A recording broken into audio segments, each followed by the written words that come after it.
So this week we're going to talk about how to locate the character in a poem. And specifically what I mean by this is, where are we in it? Where is the me of it? And this is especially important in lyric poetry because, as we've been saying, lyric poetry is defined largely by its subjectivity, that there's a voice, that there's usually only one voice. So how do we find that voice and how do we make sense of it? So let me start by drawing a distinction, or maybe not a distinction, but at least sort of pointing out what I mean when I talk about voice, and to use more precisely the word character, because I do want to sort of think of it as something that exists as a construct within a poem, right? And character is a way of describing the presence of an individual or of a power or whatever within a work of art, right? And it's easier for us to kind of abstract the idea of character than it is of voice, because when we're writing a poem and we talk about voice, we assume it's us, it's just our voice.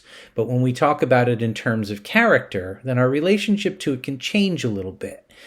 We can, for example, represent different versions of ourselves in different poems, or we can take on a character in the voice of a poem that isn't us at all, or is only a very small part of us.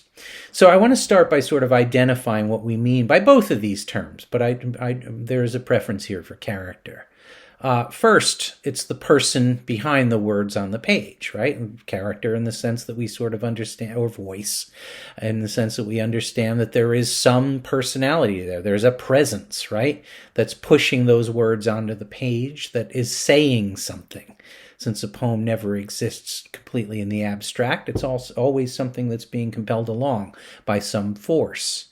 And that's the character, right? That's the person behind the words. Second is the posture. And we've talked about this before, particularly in terms of rhetoric. The posture that forms the relationship between the words and the reader, right? So what position is the poet, the reader, the poet or the voice or the character within the poem, what is it holding exactly? And I'm going to elaborate on that a little bit more in a second. And then finally, the personality and the resonance rendered through the words on the page. So who do we see there? What are their characteristics? To what extent does their voice have a certain power to overwhelm us, or to whisper in our ear, or to convince us of something, or to repel us, or whatever the case may be? So when we're talking about resonance, that's sort of what we mean. How does that voice resound through the text? How does it affect us? Now, I want to draw out that second one a little bit more here, using the example of a Langston Hughes poem called I Too. I'm just going to read through this briefly, and then we're going to talk a little bit about how it relates to those three items. I too sing America. I am the darker brother. They send me to eat in the kitchen when company comes, but I laugh and eat well and grow strong. Tomorrow I'll be at the table when company comes. Nobody'll dare say to me, eat in the kitchen then. Besides, they'll see how beautiful I am and be ashamed. I, too, am America. Now, if you notice the reference here, it's to actually a poem that we've already talked about, which is Leaves of Grass by Walt Whitman, where he says, I sing America, I am America, is essentially the claim that poem makes. And this is Hughes's response to that. It's a poem that you might have seen before. It's a sort of thing that often appears on SAT exams, for example. But let's think about those three ways of thinking about character here. The person behind the words on the page. What sort of person is this? What conclusions might we draw? Who is the darker brother? That's the reference that the poet makes to himself in the second stanza there.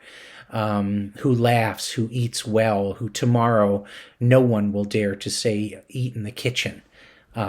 In other words, there is a sense that this is a person who's kind of coming into themselves or coming into power in some way. We can draw all kinds of conclusions about that person here. Then the posture, right? Which in this particular case, I want to elaborate that on a little bit and talk about tone, which is something that we've referenced before, obviously. Syntax as well, which is the order of the words. And then diction or word choice, which we talked about in the first week of classes or the second week of classes. All of these things sort of help determine for us what position the voice, the character in the poem holds to us. And then finally, a personality that emerges from it. We get a sense of how they position themselves to the world, how they think of themselves in relation to us, which allows them to speak with a certain type of resonance. Well, we see them as an outsider figure, an insider figure, as someone who's self-actualizing, as someone who's declaring something, as someone who's retreating, etc. The resonance changes with those things. Another way to frame this discussion is to ask 3 simple questions. Who is speaking? Why are they speaking? And where are they speaking from? What is their position? Their position in an argument, their position in the world, their position in history, their position in society, however that might be framed. To give an example of what I mean by this, I want to look at a poem by a poet who was working a generation after Langston Hughes, Lawrence Ferlinghetti, who actually died last week at 101. Ferlinghetti was part of the generation known as beat poets. And I want to read through this poem, and then we'll ask those 3 questions. And it's worth noting here, by the way, that the previous poem was called I Too, and it was about this change that was about to come. That Hughes's character is essentially speaking about how tomorrow things will be different. And this poem is called I Am Waiting, which suggests not that an action is about to occur, at least not one that the character in this story is going to commit. They're waiting for something to happen. I'm waiting for my case to come up, and I'm waiting for a rebirth of wonder, and I'm waiting for someone to really discover America and wail, and I'm waiting for the discovery of a new symbolic Western frontier, and I'm waiting for the American eagle to really spread its wings and straighten up and fly right, and I'm waiting for the age of anxiety to drop dead, and I'm waiting for the war to be fought which will make the world safe for anarchy, and I'm waiting for the final withering away of all governments, and I'm perpetually awaiting a rebirth of wonder. So who is speaking here? Well, there are a couple of things that we can say about this character. One is that there's someone who is in a position to wait. As opposed to the Hughes poem, where there was a sense of urgency to act or urgency to force some sort of action. This character is taking a more passive position. So that starts to tell us a little bit about who they are. The manner in which they are speaking, the tone of this poem, the rhythm of it, I suppose, the cadence of it, also indicates somewhat who they are. There's a kind of rant-like quality or a litany-like quality to this, and the repetitious pattern of I am waiting, I am waiting. By the way, this is only the first stanza. The poem is twice as long as this, but I only included one part to make these points. Not a person who's in the same sort of sociological position, let's say, as the speaker in the Hughes poem, or at least not very likely, since there isn't a personal urgency about it. It has more to do with a critique of American society and what the speaker here identifies as its failures, which brings us on to the second question: why are they speaking? Is the purpose here to highlight those failures? Is it to express their particular frustration? Is it to communicate some sort of solidarity with other people who are suffering in this sort of waiting pattern? There are all sorts of directions we could take that discussion. And finally, where are they speaking from? What is their position? Which, of course, relates to the first 2 questions in a lot of ways. By speaking from in a point of argument, where are they speaking from? It's pretty clear, for example, that this is a character who in some way or other belongs to either a counterculture or a subculture.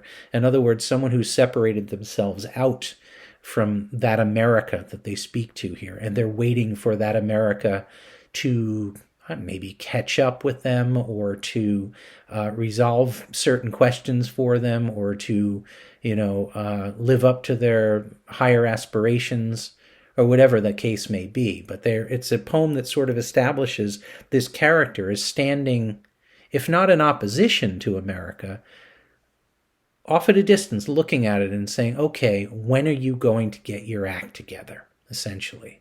So in both of these poems, we identify a really strong voice, which reveals a relatively clear description of a character that we can almost see the speaker, or we can at least sort of intuit what the form of the speaker may be, simply by the way in which they put the words on the page, the posture with which those words are delivered, and the way in which those words resound through those two things.